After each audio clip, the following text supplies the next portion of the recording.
વિદ્યાર્થી મિત્રો, GPSC Olympic ચેનલમાં આપનું સ્વાગત છે. આપણે તલાટી અને કોન્સ્ટેબલ માટે આઈએમપી ટોપિક એટલે કે વૈદિક યુગના મહત્ત્વના એમસીક્યુ જોઈશે. પહેલો એમસીક્યુ, વૈદિક યુગનું સૌથી પ્રાચીન સાહિત્ય કયું છે? ઓપ્શન આપેલા છે ઋગ્વેદ, યજુર્વેદ, સામવેદ કે અથર્વવેદ. ચલો સાચો જવાબ શું આવશે?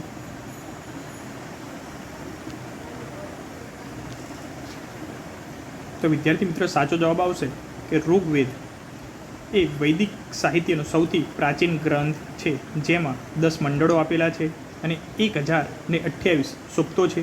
તેમાં દેવતાની સ્તુતિ, યજ્ઞો અને ધાર્મિક વિધિઓનું વર્ણન કરેલું છે. આના સિવાય યજુર્વેદ, સામવેદ, અથર્વવેદ પછી રચાયા છે. એટલે ટોટલ વેદ પૂછી લે તો વેદ 4 છે અને સૌથી જૂનો વેદ પૂછે તો ઋગ્વેદ છે. સંગીતને ગંગોત્રી તરીકે સામવેદને ઓળખવામાં આવે છે અને યજ્ઞ સંબંધિત ગ્રંથ પૂછે તો યજુર્વેદ આવશે. ચલો બીજા નંબરનો પ્રશ્ન જોઈએ. વૈદિક યુગમાં મુખ્ય ધર્મ કયો હતો? બૌદ્ધ ધર્મ, જૈન ધર્મ, વૈદિક ધર્મ કે શૈવ ધર્મ? ચલો સાચો જવાબ શું આવશે?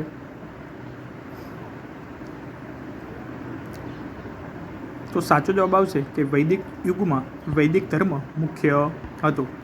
વૈદિક યુગમાં વૈદિક ધર્મ પ્રચલિત હતો, જે વેદો અને યજ્ઞો પર આધારિત હતો. ઇન્દ્ર, અગ્નિ, વરુણ જેવા દેવતાઓની પૂજા થતી. બૌદ્ધ અને જૈન ધર્મ પાછળથી ઉદ્ભવ્યા. ચલો ત્રીજા નંબરનો પ્રશ્ન જોઈએ. વૈદિક સમાજની મુખ્ય આર્થિક પ્રવૃત્તિ શું હતી? વેપાર, ખેતી, પશુપાલન કે ઉદ્યોગ? ચલો સાચો જવાબ શું આવશે? તો સાચો જવાબ ઓપ્શન નંબર સી પશુપાલન આવશે. કે વૈદિક યુગમાં આર્યો મુખ્યત્વે પશુપાલક હતા. ગાયને આર્થિક અને ધાર્મિક દ્રષ્ટિએ મહત્ત્વ આપવામાં આવતું હતું. ખેતી પણ કરવામાં આવતી હતું, પરંતુ પશુપાલન પ્રમુખ આજીવિકા હતી. ચલો ચોથા નંબરનો પ્રશ્ન જોઈએ. ઉપનિષદોનું મુખ્ય વિષય વસ્તુ શું છે? યજ્ઞ વિધિઓ, દેવતાની સ્તુતિ, આધ્યાત્મિક અને ફિલસૂફી કે યુદ્ધનું વર્ણન?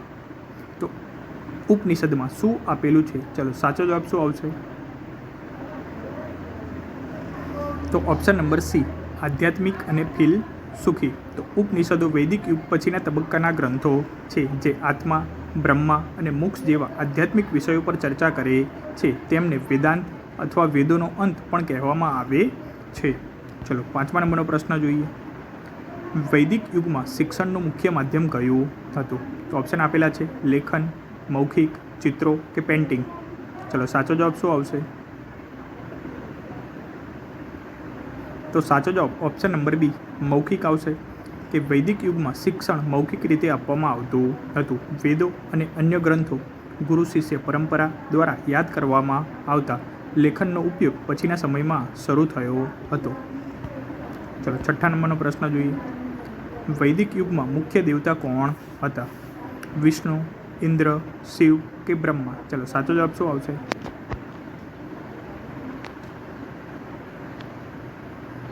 Option number B Indra.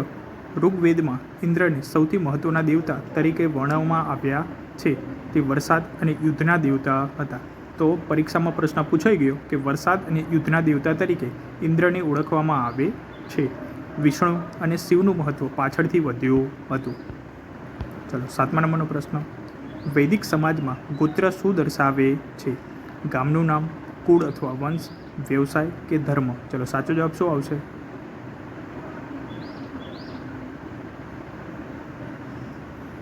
તો ઓપ્શન નંબર બી કુળ અથવા વંશ.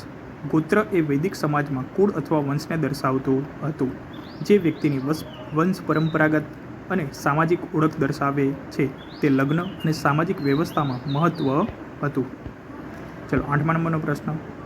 વૈદિક યુગના સમાજમાં મહિલાઓની સ્થિતિ કેવી હતી? સંપૂર્ણ ગુલામી, પુરુષોની સમકક્ષ, ધાર્મિક વિધિઓથી વંચિત, માત્ર ગૃહ કાર્ય સુધી મર્યાદિત? ચલો સાચો જવાબ શું આવશે? તો ઓપ્શન નંબર બી પુરુષોની સમકક્ષ. વૈદિક યુગમાં મહિલાઓની સ્થિતિ સારી હતી. તેઓ શિક્ષણ પામતી, યજ્ઞોમાં ભાગ લેતી. કેટલીક જેમ કે ગાર્ગી, મૈત્રી, ફિલસૂફ તરીકે જાણીતી હતી. પાછળથી તેમની સ્થિતિ બગડી. ચલો નવમા નંબરનો પ્રશ્ન જોઈએ. વૈદિક યુગનું મુખ્ય યજ્ઞ કયું હતું? રાજસૂય યજ્ઞ, અશ્વમેઘ યજ્ઞ, વાજપેયી યજ્ઞ કે સોમ યજ્ઞ? ચલો સાચો જવાબ શું આવશે? તો ઓપ્શન નંબર બી અશ્વમેઘ યજ્ઞ વૈદિક યુગમાં રાજાઓ દ્વારા સર્વોચ્ચ શક્તિ અને વર્ચસ્વ દર્શાવવા માટે કરવામાં આવતો હતો. આ યજ્ઞમાં ઘોડાને મુક્ત કરવામાં આવતો અને તેની પાછળ સૈન્ય જતું હતું. તો ઓપ્શન નંબર બી અશ્વમેઘ યજ્ઞ એ સાચો જવાબ છે. 10મા નંબરનો પ્રશ્ન, વૈદિક યુગની મુખ્ય ભાષા કઈ હતી? પાલી, પ્રાકૃત, સંસ્કૃત કે તમિલ? ચલો સાચો જવાબ શું આવશે? તો સાચો જવાબ ઓપ્શન નંબર સી સંસ્કૃત. વૈદિક યુગમાં વેદો અને અન્ય ધાર્મિક ગ્રંથો વૈદિક સંસ્કૃતમાં રચાયા હતા. આ ભાષા આર્યોની ધાર્મિક અને સાહિત્યિક ભાષા હતી. પાલી અને પ્રાકૃત પછીના સમયમાં ઉપયોગમાં આવી. તો વિદ્યાર્થી મિત્રો, આવા જ બીજા પ્રશ્નો સાથે ફરીથી મળીશું. તો આ ચેનલને લાઇક કરો, શેર કરો, સબસ્ક્રાઈબ કરો.